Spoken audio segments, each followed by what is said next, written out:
Ferrari 812 Superfast Review. The Ferrari 812 Superfast is the latest Super GT car from Maranello, the newest in a long line of front-engined V12s, hence the 12 in the title. It replaces the F12, which wasn't exactly unsuperfast itself, what with its 730 bhp and everything.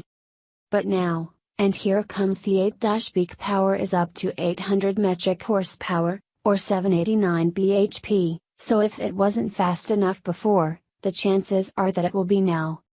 How much power? Raffaele De Simone, Ferrari's chief test driver and lead engineer, is too much. If you have control, it's never enough, he says. Righto.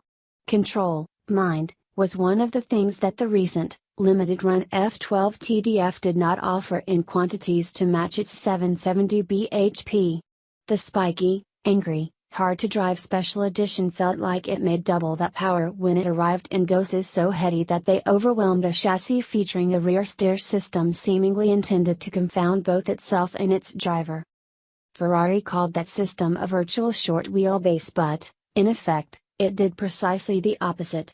By steering the rear wheels in the same direction as the fronts, it was adding stability, virtual length, to the TDF's wheelbase, in an attempt, at which it would mostly fail, to tame a chassis that had been made deliberately unstable by fitting extremely wide front tires.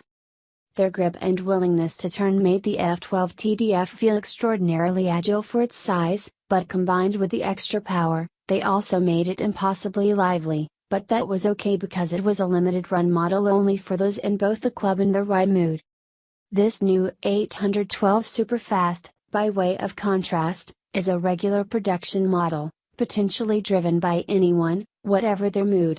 So, naturally, it gets precisely the same tire sizes as the TDF, the same rear steer system, and even more horsepower. Gulp.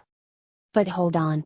Here's your man De Simone again, telling me that the 812 Superfast is, in fact, easier to drive on the limit even than the F12. Which is no bad thing.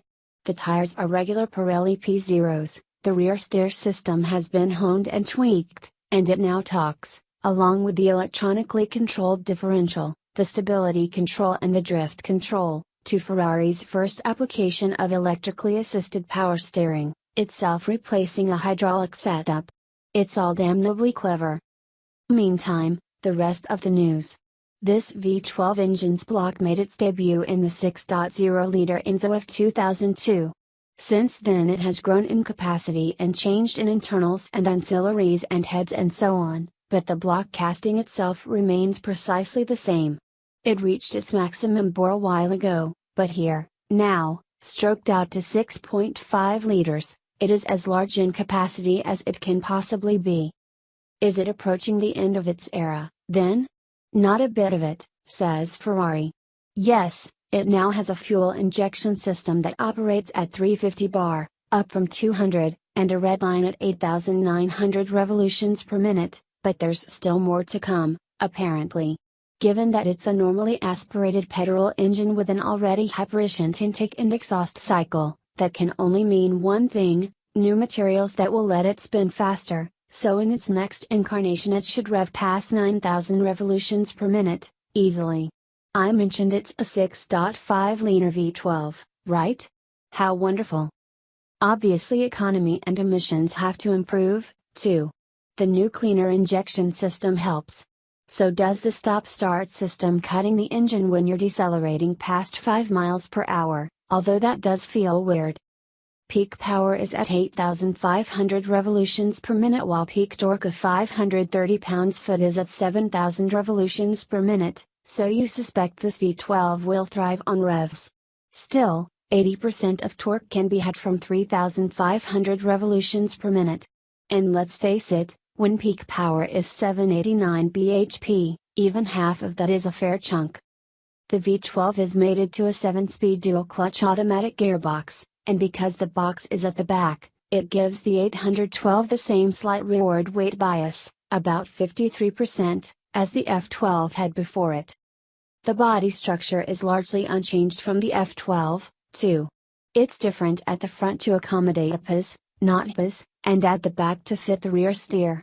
But, Some stiffening fabrication differences aside, it's little altered. Still, 60 kilograms did come out of the F12's construction, through lighter electrics and plumbing, soundproofing and endless pressure on suppliers. But the stronger engine and rear steer has put the lot back in again. So claimed weight stays at 1,630 kilograms, call it just over 1,700 kilograms on our scales, given that we tested an F12 at 1,715 kilograms. Which is a fair whack. It's aggressive to look at. There are aerodynamic details aplenty to pore over, plus a vast open frontal grille, or smile, Ferrari calls it, which is to friendly smiles what eating your kids is to child minding.